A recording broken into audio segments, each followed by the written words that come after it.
रंगीली चिड़िया। एक बार की बात है, रूपनगर गांव के एक बड़े से जंगल में रंगीली नाम की चिड़िया अपने छोटे से परिवार के साथ रहा करती थी।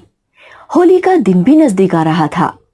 जंगल के सभी पक्षी होली की तैयारी करने में लगे हुए थे और रंगीली चिड़िया होली की तैयारी करने के लिए अपनी दोस्त कबूतरी के साथ मिलकर मार्केट में जाती है, जहां वो दुकान वाले से बोलती है, तोता भैया, ये गुब्बारे कैसे दिए?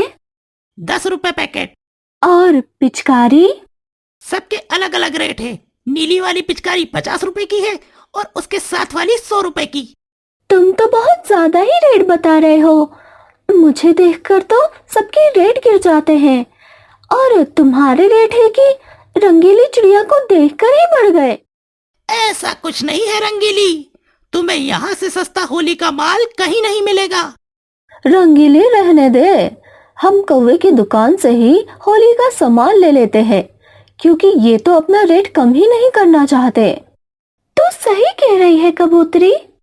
इतना बोलकर दोनों दोस्त वहां से कौवे की दुकान पर चली जाती है। कौवा रंगीली चिड़िया को देखकर उसके रंग रूप पर फिदा हो जाता है और रंगीली के एक बार बोलने पर होली का सारा सामान बिना कोई भेदभाव किए ही उसे दे देता है। ये देखकर रंगीली चिड़िया और कबूतरी दोनों ही बहुत खुश हो जाते हैं और कौवे को शुक्रिया बोलकर वहां से चली जाती है। रंगीली चिड़िया और कबूतरी के जाने के बाद कौवा खुद से बोलता है, कितनी सुंदर चिड़िया है। जितनी सुंदर ये खुद थी, इतना ही सुंदर इसका नाम था, रंगीली। मुझे तो इससे पहली नजर में ही प्यार हो गया। कल होली का है, मैं कल होलिका दहन पर सबके सामने रंगीली को अपने दिल की बात बता दूंगा। जहाँ कौवा रंगीली चिड़िया के ख्यालों में खोया होता है, तो वही रंगीली चिड़िया अपने घर जाती है और बचे हुए पैसे अपनी माँ को देती है। बचे हुए पैसे और सामान देखकर रंगीली चिड़िया की माँ उससे बोलती है, ये क्या, तू पैसे भी बचा कर लाई है और सामान भी? माँ, मैं रंगीली हूँ, मैं हर मुश्किल काम चुटकियों में कर सकती हूँ। अच्छा, अब चलो जल्दी से होली के लिए गुजिया बनाना शुरू करो।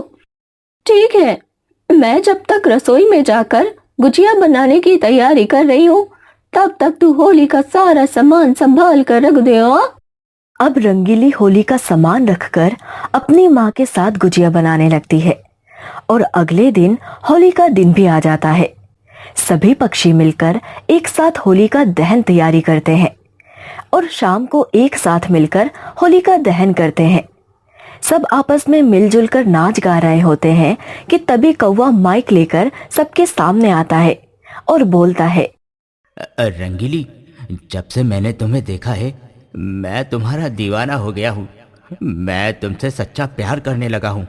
मैं तुमसे शादी करना चाहता हूँ। क्या तुम मुझसे शादी करोगी? ठीक है, तुम्हें मुझसे प्यार है, मैं तुम्हारे प्यार की इज्जत करती हूँ। कालू कौवा, मैं तुमसे प्यार नहीं करती और ना ही मैं तुमसे कोई शादी करूंगी। पर मैं तुमसे बहुत प्यार करता हूँ और होलिका वाले दिन मैं तुमसे शादी करना चाहता हूँ। तुम मुझसे प्यार करते हो पर मैं नहीं करती। तुम्हें इतनी छोटी सी बात समझ नहीं आ रही। रंगीली चिड़िया कौवे का प्रपोजल रिजेक्ट करके चली जाती है और जंगल के सभी पक्षी कौवे का मजाक बनाने लगते हैं। सब मुझे उल्लू बोलते हैं, पर तुमसे ज्यादा दिमाग तो मेरे पास है। अरे एक बार खुद को देख तो लेते। कहाँ रंगीली चिड़िया और कहाँ तुम काले कौवे।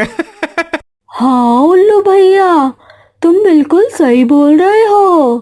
अरे कौवा भैया, तुम्हारी अकल पर पत्थर पड़ गए हैं क्या कि तुम रंगीली से दिल लगा बैठे? अरे रंगीली तो इतनी रंगीली है कि जंगल के सभी पक्षी उस पर मरते हैं। पर रंगीली है कि किसी को भाव ही नहीं देती।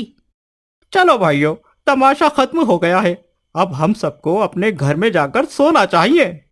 सभी पक्षी काले कौवे का मजाक बनाकर अपने अपने घर में चले जाते हैं।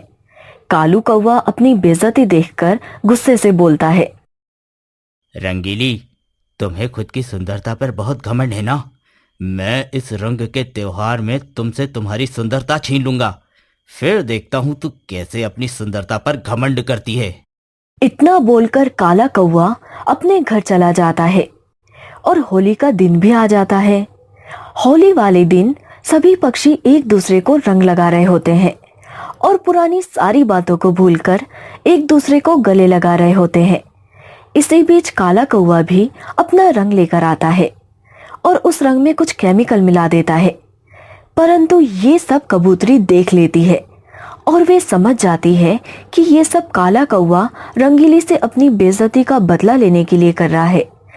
कबूतरी जल्दी से रंगीली के पास जाती है और उसको सारी बात बता देती है, जिसके बाद रंगीली और कबूतरी एक प्लान बनाते हैं और कबूतरी जाकर जबरदस्ती कौवे को भांग पिला देती है और इसी बीच रंगीली कौवे के रंग को अपने रंग के साथ बदल देती है। कौवा अपना रंग लेकर रंगीली के पास जाता है और बोलता है, रंगीली चिड़िया, मुझे माफ कर दो मेरी उस दिन की हरकतों को लेकर। मैं उस दिन के लिए बहुत शर्मिंदा हूँ। कोई बात नहीं, बुरा करने वाले के साथ बुरा ही होता है। हाँ, तुम सही बोल रही हो। वैसे क्या मैं तुम्हें रंग लगा सकता हूँ? हाँ बिल्कुल। इतना बोलकर वो दोनों एक दूसरे को रंग लगाते हैं और हैप्पी होली बोलते हैं। रंग लगाने के तुरंत बाद ही कौवे के फेस पर जलन होने लगती है। वो मुंह धोता है पर फिर भी उसके मुंह से जलन कम नहीं होती, जिसके बाद रंगीली कौवे से बोलती है, जैसे के साथ तैसा, ये वही रंग है ना जो तुम मेरे लिए लेकर आए थे?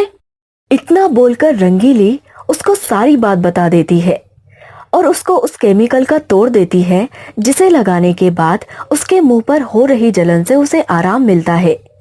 पर अब कौवे को सच में अपनी गलती का एहसास हो जाता है और वो सभी पक्षियों के सामने रंगीली से अपनी गलती की माफी मांगता है। मुझे माफ कर दो रंगीली, मुझे सच में अपनी गलती का एहसास हो गया है। आज होली का दिन है।